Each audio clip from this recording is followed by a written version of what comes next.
नमस्कार, आप देख रहे हैं द क्रेडिबल न्यूज। मैं हूं शालिनी।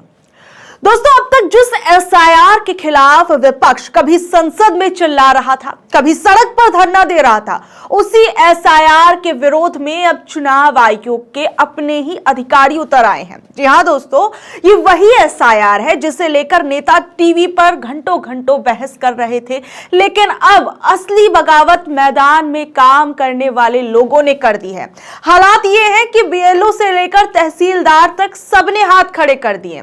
नियम बनाने वाले एसी दफ्तरों में बैठकर एक लाइन में आदेश तो निकाल देते हैं कि जाइए एसआईआर करिए, लेकिन जमीनी हकीकत वो तो कुछ और ही कहानी सुना रही है। और सीधे तौर पर इस एसआईआर प्रोसेस के विरोध में अब चुनाव आयोग का उनके अधिकारी ही बॉयकॉट करते हुए नजर आ रहे हैं। और ये जो विरोध की आग पश्चिम बंगाल से उठी और देखते ही देखते तमिलनाडु, केरल, राजस्थान और पूरे देश में फैल चुकी है।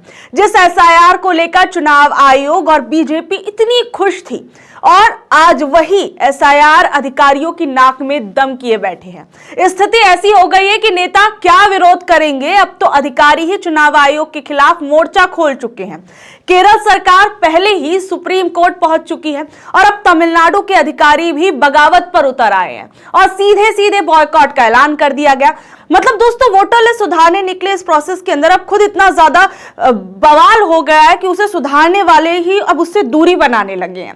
और सबसे बड़ी बात आप देखिए कि तमिलनाडु में हाल ये है कि कर्मचारियों ने साफ कह दिया है कि हम ये एसआईआर वाली भारी भरकम काम अब नहीं कर सकते। उनका कहना है कि काम बहुत ज्यादा है, लोग कम है, बहुत ज्यादा इसमें कठिनाई हो रही है, ट्रेनिंग भी ठीक से नहीं है और जितना मेहनताना मिलता है उससे मेहनत जो है वो कई ज्यादा हो रही है। इसलिए उन्होंने विरोध करने का फैसला किया। उधर केरल में सरकार ने यह कह दिया है कि अभी राज्य में स्थानीय निकाय चुनाव चल रहे हैं, ऐसे में एसआईआर जैसी बड़ी प्रोसेस के साथ ये कराना बहुत ज्यादा मुश्किल है। इसलिए उन्होंने सुप्रीम कोर्ट जाकर मांग की कि चुनाव खत्म होने तक एसआईआर को रोक दिया जाए। और चुनाव आयोग की माने तो 12 राज्यों और केंद्र शासित प्रदेशों में अब तक 50 करोड़ से ज्यादा फॉर्म बांटे जा चुके हैं और लगभग 98% वोटर्स को फॉर्म मिल भी चुका है। लेकिन जो असली दिक्कत है वो कर्मचारी झेल रहे हैं। जो जमीन पर जाकर जो कर्मचारी काम कर रहे हैं, लोगों से मिल रहे हैं, लोगों के ताने भी कई बार सुन रहे हैं, उन लोगों को जमीनी स्तर पर बहुत ज्यादा परेशानियां झेलनी पड़ रही हैं। इसी बीच IUML ने इन्होंने भी सुप्रीम कोर्ट में याचिका लगाई। उनका कहना है कि एसआईआर और स्थानीय चुनाव दोनों एक साथ नहीं हो सकते हैं। कारण इसका साफ है कि केरल में 9 और 11 दिसंबर को चुनाव होने वाले हैं और एसआईआर का ड्राफ्ट 4 दिसंबर को जारी होना है, यानी दोनों काम एक साथ तो नहीं चल सकते हैं। सबसे बड़ी बात आप ये देखिए कि जमीनी स्तर पर जो परेशानी झेलनी पड़ रही है कर्मचारियों को वो तो है ही, साथ ही में कुछ ऐसे बड़े इंसिडेंट इस एसआईआर प्रोसेस को लेकर आए हैं जिसके बाद कई बड़े सवाल उठ गए हैं। दरअसल अभी मैं आपको एक किस्सा बताती हूं कि केरल में एसआईआर का काम कर रहे एक बीएलओ ने खुद की जान ले ली और इसके बाद पूरा मामला भड़क गया। 44 साल के अनीश जॉर्ज जो कन्नूर में स्कूल में ऑफिस असिस्टेंट थे, अपने घर में मृत मिले। उनके परिवार का साफ कहना है कि एसआईआर का भारी दबाव वो झेल नहीं पा रहे थे। अनीश को एक ऐसा बूथ दे दिया गया था जिसे वो जानते तक नहीं थे। उन्हें घर घर जाकर फॉर्म बांटने में बहुत दिक्कत आ रही थी। ऊपर से जो पॉलिटिकल पार्टीज थी उनके बूथ लेवल एजेंट्स जो थे वो उनके साथ नहीं जा रहे थे। वो मदद मांग रहे थे लेकिन एक पार्टी का एजेंट आया नहीं और दूसरी पार्टी वाले ने कहा कि उसके साथ मत जाना। मतलब बेचारे अनीश जो थे अकेले ही पूरा बोझ उठा रहे थे। अनीश अपने दोस्तों से लगातार कह रहे थे कि वो बहुत ज्यादा परेशानी में है, फॉर्म बांटने का काम समय पर पूरा नहीं हो पा रहा था और उन पर दबाव जो है वो लगातार बढ़ता जा रहा था। और जो उनका एक दोस्त है वो ये कह रहा था कि वो अंदर ही अंदर काफी ज्यादा डिप्रेस्ड हो चुके थे। यानी आप समझ सकते हैं कि किस तरीके से लोगों को पर जो इस एसआईआर का भार जो है वो किस तरीके से इन सरकारी कर्मचारियों पर बढ़ता जा रहा है कि वो अपनी जान तक ले रहे हैं।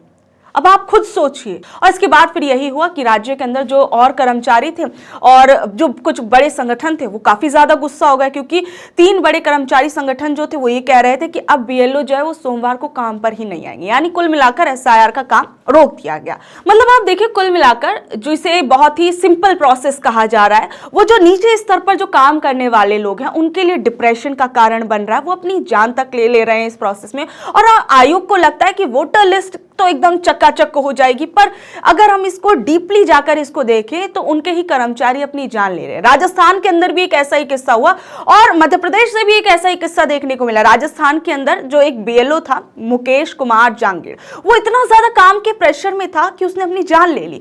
और सरकारी काम सोचिए उसके लिए कितना ज्यादा परेशानी भरा बन गया कि वो अपनी जान तक लेने से कतराया नहीं, उसे जान लेना ज्यादा इजी लगा बशर्ते एसआईआर के इस प्रोसेस में काम करना। अब आप खुद इस बात से समझ सकते हैं, लोग ये बोल रहे हैं कि जो बीएलओज वगैरह हैं उनका ये कहना है कि हमें सुबह सुबह 6-6 बजे ये कह दिया जाता है कि अपनी लोकेशन भेजो और रात में 9 बजे तक हमसे कहा जाता है फील्ड में रहो, काम करो।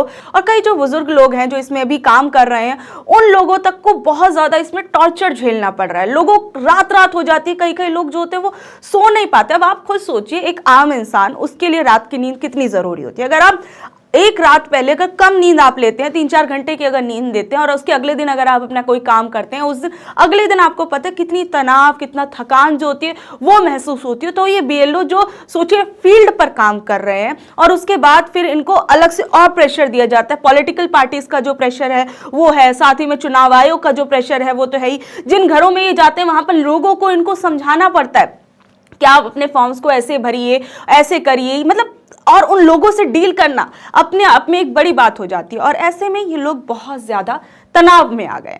अब देखिए, सबसे बड़ी बात आप यहाँ पर ये देखिए कि एक सरकारी स्कूल का टीचर है जिसको इस एसआईआर के प्रोसेस में कहा गया है कि आप जाइए फॉर्म वगैरह भरवाइए और लोगों से इस एसआईआर प्रोसेस में जुड़ने के लिए कहिए।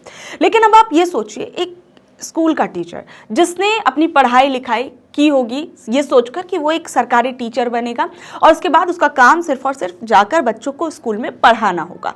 लेकिन उस पढ़ाने के साथ साथ उन सरकारी कर्मचारियों से कुछ ऐसे काम जो है वो कराए जा रहे जो उनके लिए एक बहुत ज़्यादा डिप्रेसिंग काम हो गया। लोगों से जाना, लोगों से डील करना, बातचीत करना, मतलब ये चीज़ उनको अंदर ही अंदर इतना ज़्यादा एक तो परेशान कर रही है। वहीं दूसरी ओर आप देखिए, योगी सरकार जो है वो इस एसआईआर प्रोसेस के अंदर जो भाग ना लेने वाले जो उत्तर प्रदेश के कई जो शिक्षक हैं उनके ऊपर कहा जा रहा है कि अगर वो इस प्रोसेस में भाग नहीं लेते, अगर वो कहा हुआ काम नहीं करते तो उनके खिलाफ एफआईआर दर्ज की जाएगी और उनके खिलाफ अनुशासनात्मक कार्रवाई की जाएगी।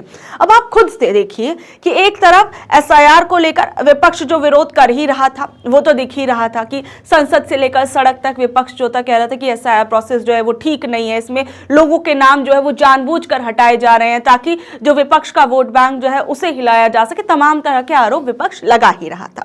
लेकिन एसआईआर जमीनी हकीकत उसकी क्या है, उस जमीनी धरातल पर अगर हम देखें तो एसआईआर प्रोसेस में भाग लेने वाले या कहें कि इस प्रोसेस को पूरा करने वाले जो बीएलओज वगैरह हैं उनको किस तरीके से परेशानियां जो है वो झेलनी पड़ रही हैं और कहीं ना कहीं तमाम चीजों को नजरअंदाज किया जा रहा है और इस एसआईआर की प्रोसेस को लगातार चलाया जा रहा है। ऐसे में ये सबसे बड़ी सोचने वाली बात है कि आखिर में इतनी परेशानियां इसे लेकर क्यों आ रही हैं। क्योंकि चुनाव आयोग कहता है कि एसआईआर के प्रोसेस के लिए हम पूरी तरीके से तैयार हैं और हमने तमाम तैयारियां की हुई हैं, तमाम हमने सुविधाएं जो हैं वो दी हुई हैं। तो लेकिन आखिर में ऐसी शिकायतें फिर क्यों आ रही कि आप देख रहे हैं कि धरातल पर बीएलओज जो है वो अपनी जान लेने पर आ गए हैं और यहां पर अब चुनाव आयोग के दफ्तर के बाहर जाकर हम देख रहे हैं कि किस तरीके से कई राज्यों में विरोध प्रदर्शन किया जा रहा है और कोई विपक्ष का नेता या कोई आम नेता ये विरोध नहीं कर रहा बल्कि उनके खुद के अधिकारी जो है उनका विरोध कर रहे हैं। अब आप खुद समझ सकते हैं कि ये एसआईआर की प्रोसेस विपक्ष जो